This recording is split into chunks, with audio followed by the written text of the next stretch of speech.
Keep it simple, stupid. That was one of the comments one of you guys left on the previous video.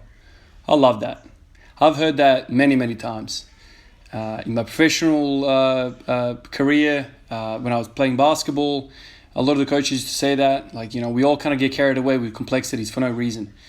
I remember playing basketball and, you watch the NBA guys, you watch the N1 guys, and they're breaking ankles, throwing alley-oops behind the neck, behind the back passes, all this sort of stuff. But really, the most effective way is the simple way. This flashiness, this complexity, unnecessary complexity is just, it's there to confuse you. 90% of training should be basically simple. Do the basics and do them well. I've said this a few months ago, but then somebody commented this last night and I thought, what a perfect way to summarize basically anything you want to do in life effectively, and especially, what we're doing here with strength training. Today was kind of boring. I'll be honest with you, man. It's boring, Sub-maximal weight is boring. Spending 400 something days of just, pushing heavy iron all the time. You kind of get used to just pushing hard and expecting a battle all the time. Today I walked in, I did 5 sets of 20 with the bar. 5 sets of 20 with the bar. That's pretty boring, man. Right? Like, not much happening there. Just the bar and just warming up. Then I took 60 kilos for 5 sets of 10. I went to 5x5 with 100 kilos. I did 140 for 3x3. Did 160 for 1, 180 for 1. So I ended up getting to 90%, but it took me a long time to get there. So a lot of boring procedural stuff. I remember Pavel Tsatsouline was being interviewed by Joe Rogan on the podcast, and they're talking about periodization. They're talking about what works, what doesn't work. And Joe Rogan basically said, if all the science has been developed like back in the 70s and the 80s, like 90s, all the records were kind of set then. A lot of the records. Why aren't we breaking them now? Kind of thing. Some are falling, obviously. But there's heaps of variables there as well. You know what I mean? Like the PEDs are getting better, the equipment is getting better, all that sort of stuff. But anyway, like they're talking about why we went away from some of the kind of periodization, some of the ideas back then. And Pavel Tsatsouline basically said, because it's boring. Because it's boring. Part of our psyche is generally, I can say for myself as well. Part of our psyche is that we always kind of want to stimulate ourselves intellectually as well. We don't want to just feel like robots kind of going through the grind. We want to be challenged mentally as well. We want to try different things, have fun. We don't want to turn stale with just non-stop normal kind of simple basic training. I'm doing this routine today and I'm like, man, this is pretty boring. Like, doing 5 sets of 5 with 50% of 1 rep max, that's not thrilling stuff, but whatever, it seems to be working. So keep it simple, stupid. It seems to be a very effective summary of what training is really. If you want to become a master, man, you have to find ways. You have to find ways to do the boring work.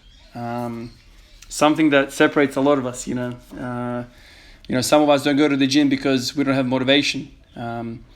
Some of us have a lot of motivation, but we want to do like always push 90-95% weight all the time. It's not very exciting doing 50% weight, but that's what seems to be the key to getting stronger. And this kind of reminded me of greasing the groove. A lot of greasing the groove thoughts popped into my head. Seems like meaningless reps you're doing. You're not straining, you're not busting your balls. You're just fucking moving through space. Basically, it's not intuitive to think that this stuff is going to get you stronger.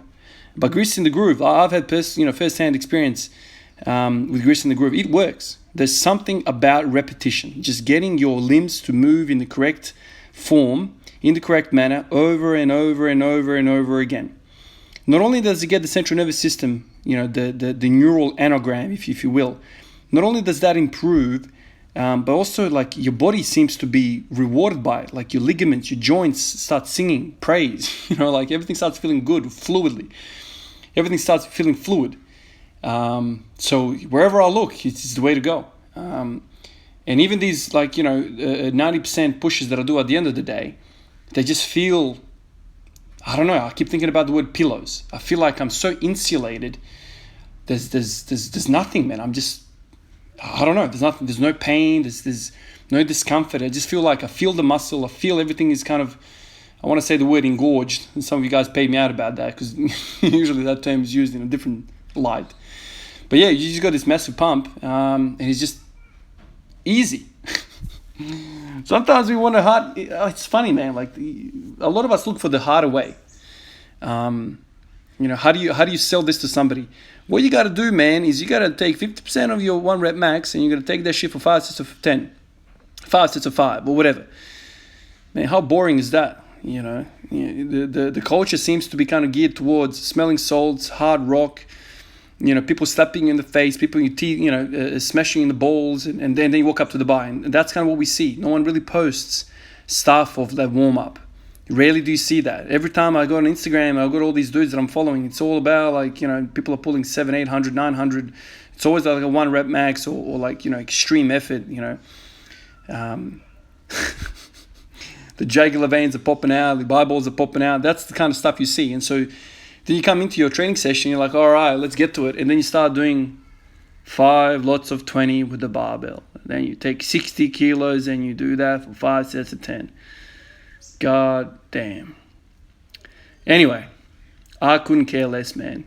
It's boring, but I have enough motivation in me to push this through. I don't care. If this works, man, I'm going to be bored a lot in my life. I can tell you that, man. I'm going to be a boring ass in the future if I find that this works. I don't care. You know, I want to feel strong. I want to get progress. And that's what I'm all about.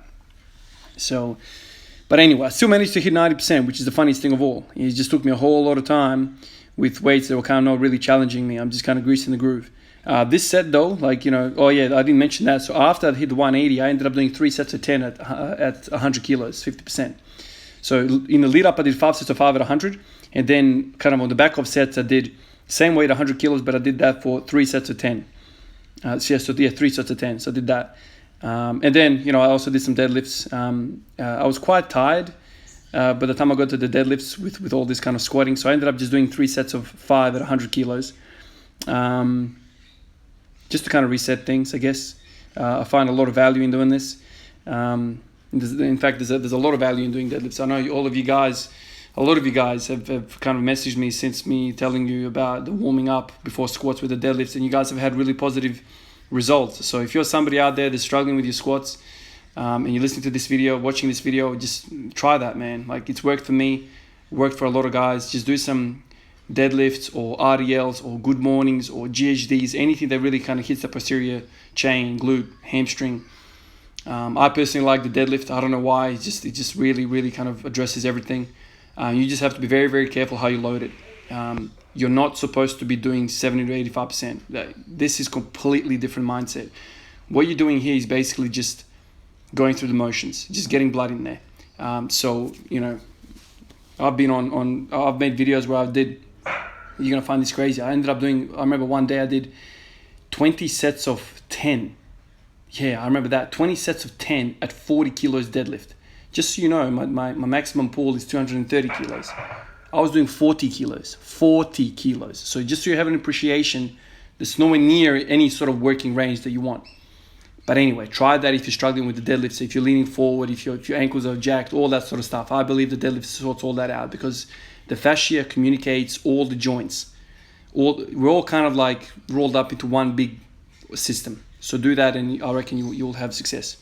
All right, guys, that's it for another video. I'll catch you guys in the next one. Peace out.